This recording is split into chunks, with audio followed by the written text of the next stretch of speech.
নমস্কার। আবারও একটা নতুন পর্ব নিয়ে হাজির আমি অর্ণব।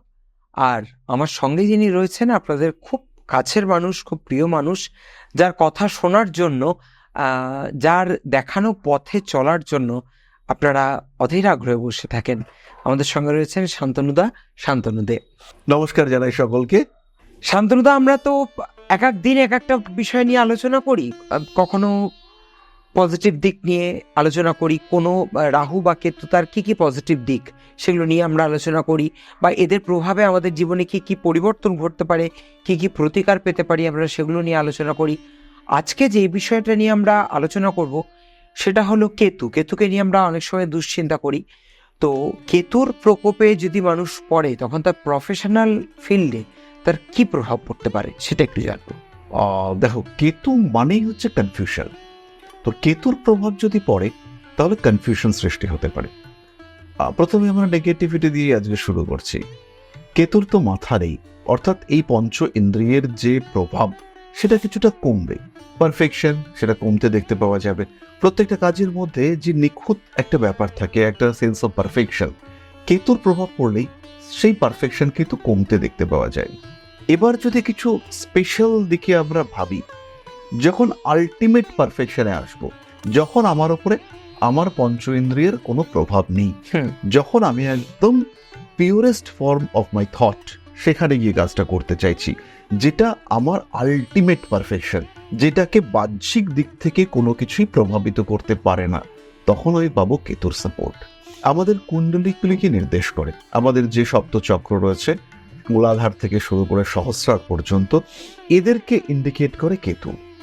কেতু তাকে আমরা নেগেটিভভাবে দেখি, কিন্তু কেতুর যে তিনটে নক্ষত্র রয়েছে, প্রথমে রয়েছে অশ্বিনী, তারপরে রয়েছে মঘা, তারপরে মূলা, এই নক্ষত্রগুলো ভীষণ পাওয়ারফুল। এবং মঘা কেতুর দ্বিতীয় নক্ষত্র, সিংহ রাশিতে রয়েছে। এটা হচ্ছে আকাশের সবচেয়ে উজ্জ্বলতম নক্ষত্র। যে নক্ষত্রগুলোকে আমরা এই অ্যাস্ট্রোলজি ফিল্ডে ইউজ করি, অশ্বিনী থেকে শুরু করে রেবতী পর্যন্ত, এগুলো অ্যাকচুয়ালি নক্ষত্র নয়, এরা হচ্ছে নক্ষত্রপুঞ্জ। তো এদের সম্মিলিত জ্যোতি, মঘা কেতুর নক্ষত্র, তার জ্যোতি কিন্তু ম্যাক্সিমাম। ফলে যখন একজন জাতক বা জাতিকা কোনো একটা বিষয়ে আলটিমেট সাকসেস পেতে চলেছে, যখন তার কনসেন্ট্রেশন 100%, সেই লেভেলটাকে কিন্তু নির্দেশ করছে কেতু।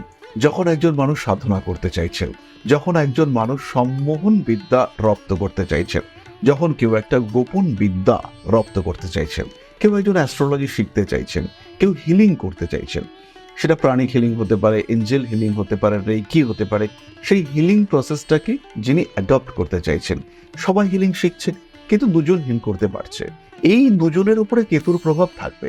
এবং কেতু যেমন মানুষকে অবচেতন করতে পারে, ঠিক তেমনভাবেই কেতু কিন্তু মানুষকে অতি সচেতন করতে পারে। কে.এন. রাও তিনি বলে গেছেন, কম্পিউটার এডুকেশন এটাকে কন্ট্রোল করে কেতু। অর্থাৎ কম্পিউটার প্রোগ্রামিং, কম্পিউটারের যে হার্ডকোর প্রোগ্রামিং ল্যাঙ্গুয়েজ কিংবা মেশিন লেভেল ল্যাঙ্গুয়েজ, সেখানে কিন্তু কেতুর একটা ইম্প্যাক্ট রয়েছে।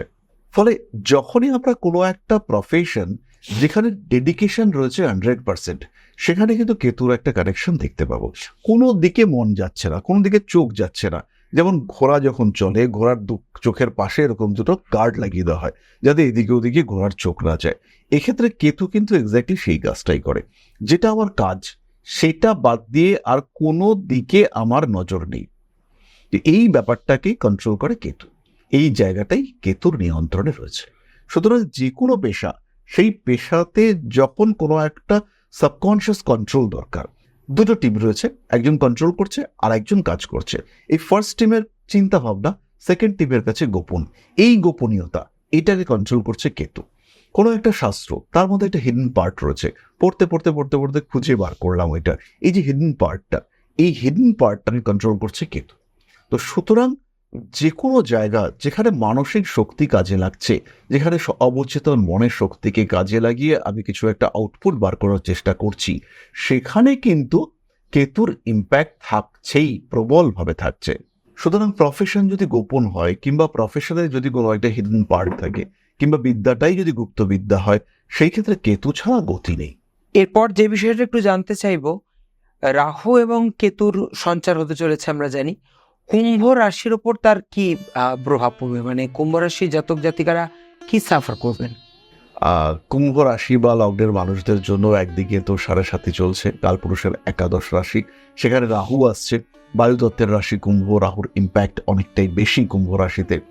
কুম্ভতে রাহু কিন্তু তার তেজ প্রাপ্ত হয়ে থাকেন, এবং আমরা দেখেছি কুম্ভতে যখন রাহু অবস্থান করেন তখন জাতক বা জাতিকার অ্যাগ্রেসিভ বিহেভিয়ার সেটা অনেকটা বাড়তে দেখতে পাওয়া যায়। যাই হোক না কেন, কুম্ভ রাশিতে রাহু আসছে, শরীর স্বাস্থ্যের দিকে খেয়াল রাখতে হবে। রাশিচক্রের প্রত্যেকটা রাশি এই রাহুর সঞ্চারে প্রভাবিত করছে, কিন্তু কেন জানি না আমার মনে হচ্ছে কুম্ভের ওপরের ইম্প্যাক্ট, নেগেটিভ ইম্প্যাক্ট একটু বেশি থাকবে। তবে জন্মকুণ্ডলিতে যদি রাহু একটু ব্যালেন্স সিচুয়েশনে থাকে, বৃহস্পতির দৃষ্টি রাহুর উপরে থাকে, জাতক যদি কিছু এডুকেশন ওরিয়েন্টেড কাজকর্মের মধ্যে থাকে, সে যদি একটু সাধন মার্গে যাওয়ার কোনো মানসিকতা সম্পন্ন জাতক হয়ে থাকেন, সেই ক্ষেত্রে তার কিন্তু প্রবলেম অনেকটাই কম হবে। তবে কি কি হতে পারে? প্রথমত উগ্রতা বাড়বে, কিছু একটা করে ফেলবো, কিছু একটা করতেই হবে, হঠকারী সিদ্ধান্ত নেওয়ার মানসিকতা এটা বাড়বে। নিজের জীবনে যা কিছু উপভোগ করা এখনো হয়নি সেগুলোকে উপভোগ করব, এই মেন্টালিটিও বাড়তে দেখতে পাওয়া যাবে। হঠাৎ করে প্রচুর খরচা করব, উচ্ছৃঙ্খল হয়ে পড়লাম, এটা করব, ওটা করব, সেটা করব, এই ব্যাপারটা দেখতে পাওয়া যাবে। ছাত্রছাত্রীদের কিন্তু ভীষণ নিয়ন্ত্রণে রাখতে হবে। কুম্ভ রাশি বা লগ্নের মানুষগুলো তারা লাগাম ছাড়া উদ্দামতা এটা ফিল করতে শুরু করবেন। জীবনের যে উন্মনা বিহেভিয়ার সেটা পেতে চাইবেন, স্বাধীনতার 100% টেস্ট এটা করতে চাইবেন কুম্ভ রাশি বা লগ্নের মানুষরা। স্পেশালি যারা যুবক যুবতী 13 থেকে 25-এর মধ্যে যাদের বয়স, যাদের উপর নিয়ন্ত্রণ রাখাটা ভীষণ কঠিন, সেই সমস্ত মানুষগুলোর মধ্যে একটু ছড়িয়ে ফেলার টেন্ডেন্সি সেটা কিন্তু দেখতে পাওয়া যাবে। নিজের উপর নিয়ন্ত্রণ তো রাখতেই হবে, তার সঙ্গে সঙ্গে অবশ্যই খেয়াল রাখতে হবে যে কাজকর্মগুলো করছি সেগুলো যেন সিস্টেমেটিক হয়, প্ল্যান্ড হয়। একটাই রাস্তা, সেটা হচ্ছে ঈশ্বরের প্রতি অগাধ ভক্তি, নিজেকে ঠিক রাখা এবং পরিকল্পনা বহির্ভূত পথে এক বিন্দুও অগ্রসর না হওয়া। বাবার শরীর স্বাস্থ্য খেয়াল রাখতে হবে, সন্তানের বিহেভিয়ার স্বাস্থ্য সেখানে খেয়াল রাখতে হবে, পড়াশোনার দিকে ভীষণ নজর রাখতে হবে। এই সময় না কুম্ভের ক্ষেত্রে কিছু ট্রান্সফরমেশনের চান্স আসবে, কিছু সুযোগ। চাকরি করছি, 15,000 টাকা মায়না, একজন সে ব্যবসার একটা অফার দিল, যে অফারে এই স্যালারির 20 গুণ টাকা পেতে পারি, যে মাসে 3 লাখ টাকা আয় হবে। তো সেইখানে এই 15,000 টাকার চাকরি ছেড়ে দিয়ে ছেলেটি চলে গেল সেই 3 লাখ টাকার আয় করার রাস্তায়। দেখা গেল 3 লাখ তো পেল না, 15,000 গেল। মাঝখান থেকে সেই বিজনেসটাকে দাঁড় করাতে গিয়ে একটা ইনভেস্ট করেছিল, সেই ইনভেস্টমেন্টটাও মারাত্মকভাবে ডুবে গেল। ফাটকা টাকা পয়সা সেটা আসতেই পারে, তবে সেই দিকে তাকানো এবং নিজের সব কিছু ছেড়ে সেই দিকে তাকানো সেটা কিন্তু করা যাবে না। আরেকটা বিষয় বলবো, প্রতারিত হওয়ার সম্ভাবনা মারাত্মক বেশি, কারণ এই সময় অতৃপ্তি চরম লেভেলে থাকবে। আমার এটা হলো না, আমি গাড়ি কিনতে পারলাম না, আমার এখনো মাথায় ছাদ হলো না, আমাকে বাড়ি করতে হবে, আমার এই জিনিসগুলো ভোগ করা হলো না, কবে না কবে মরে যাবো তার ঠিক নেই, তার আগে এগুলোকে টেস্ট করতে হবে। এই যে মেন্টালিটি, এটাকে মারাত্মকভাবে বাড়িয়ে দেবে রাহু। স্বামী স্ত্রীর মধ্যে সম্পর্ক, অ্যাটাচমেন্ট সেটা কখনো কখনো চরম বাড়বে, আবার কখনো কখনো দেখা যাবে একদমই অ্যাটাচমেন্ট কমে গেছে। এই যে সিচুয়েশন ক্রিয়েটেড হতে চলেছে, এইটা কিন্তু করবে রাহু। ফলে একটু নিজেকে নিয়ন্ত্রণে রাখার চেষ্টা, এইটা কুম্ভকে সব সময় করতে হবে। আজকে কি কি কাজ করতে চলেছি সেই কাজগুলোর একটা লিস্ট করতে হবে, ধৈর্য ধরতে হবে কুম্ভকে। হঠকারী পদক্ষেপ, বিপদ সামনে দাঁড়িয়ে রয়েছে, সেই দরজা খুলে হঠাৎ দেখি বিপদ আমার সামনে দাঁড়িয়ে রয়েছে, ব্যাপারটা হচ্ছে এরকম টাইপের কিছুটা, যে আমি একটা ভুল পদক্ষেপ এবং ধসে গেল আমার জীবন, ঘেটে গেল পুরোটা। এই ক্ষেত্রে কিন্তু অতি সচেতন হয়ে চলতে হবে কুম্ভকে, খেয়াল রাখতে হবে, নিজেদের প্রাপ্য বুঝিয়ে চলতে হবে। এরপর যেটা জিজ্ঞেস করব আমাদের Rishibani institute of Vedic astrology নিয়ে, কারণ অনেকেই শুধু বর্তমান প্রজন্ম কেন বলবো, অনেক সিনিয়র মানুষরাও রয়েছেন যারা হয়তো অন্য কোনো পেশার সঙ্গে যুক্ত, পাশাপাশি অ্যাস্ট্রোলজি ভালোবাসেন বা ভবিষ্যতে এটাকে পেশা হিসেবে পেতে চান। তো তাদের ক্ষেত্রে ঋষিবাণী কতটা সহায়ক সে বিষয়ে যদি একটু বলো আমাদের। ঋষিবাণী জ্যোতিষ চর্চা, জ্যোতিষ শিক্ষার ক্ষেত্রে একটা মাইলস্টোন ক্রিয়েট করেছে, যে ঋষিবাণী থেকে শিখছি বা ঋষিবাণীর ছাত্র, এই ব্যাপারটা একটা আলাদা ডিফারেন্সিয়েশন ক্রিয়েট করতে পারে। কারণ আমাদের রয়েছে একটা proper curriculum, proper syllabus, scientific approach of study, এটা আমাদের ক্ষেত্রে রয়েছে। এডুকেশন কিভাবে হওয়া উচিত, প্ল্যান্ড এডুকেশন সিস্টেম, আজকে এটা পড়াচ্ছি, কালকে ওটা পড়াচ্ছি, পরশু ওটা পড়াচ্ছি, এরকম নয়। Step by step development in education, এটা আমরা বুঝি এবং বুঝি বলেই ঋষিবাড়ির রয়েছে একটা স্পেসিফিক কারিকুলাম। শুধু জ্যোতিষ নয়, তার সঙ্গে প্রয়োজনীয় আনুষঙ্গিক সাবজেক্টস। অ্যাস্ট্রোলজির সাথে সাথে আমরা বাস্তুশাস্ত্র শেখাচ্ছি সংখ্যাতত্ত্ব, সেখানেই আমরা শেখাচ্ছি হস্তরেখা বিদ্যা। ফলে একজনের যখন শিক্ষা কমপ্লিট হচ্ছে তখন কিন্তু সে প্রিপেয়ার্ড পেশায় প্রবেশ করবার জন্য। তাহলে আমাদের কিন্তু আর দ্বিধাদ্বন্দ্ব কোনোটাই থাকছে না যে জ্যোতিষ যদি শিখতে হয় ঋষিবাড়ি তাহলে আমাদের গন্তব্য।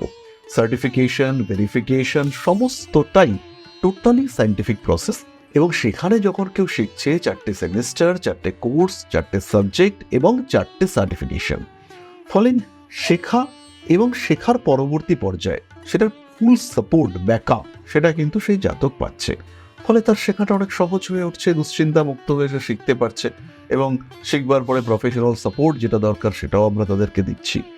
আর বয়সের তো কোনো ব্যাপার নেই, যে কোনো মানুষ যে কোনো সময় এই শিক্ষা শিখতে পারেন। দরকার শুধু একটাই কোয়ালিফিকেশন, সেটা হচ্ছে প্রচুর আগ্রহ, চেষ্টা করব, শিখবো, এই মানসিকতা।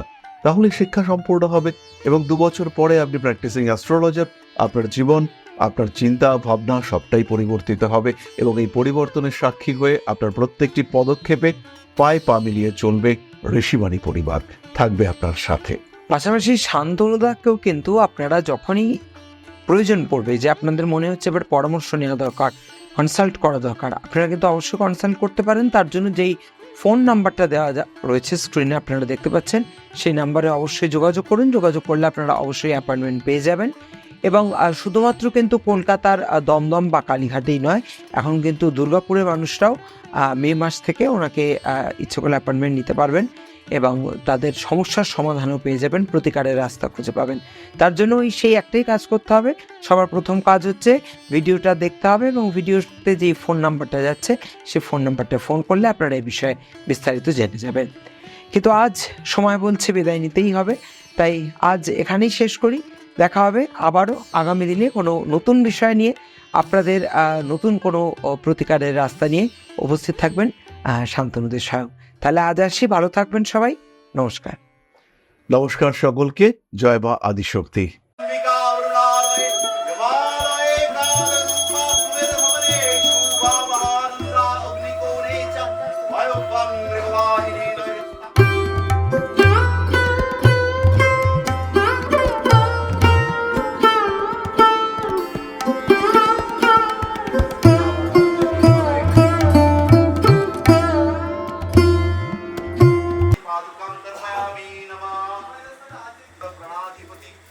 दक्षिणा कालिका परिषदाय स्वाहा।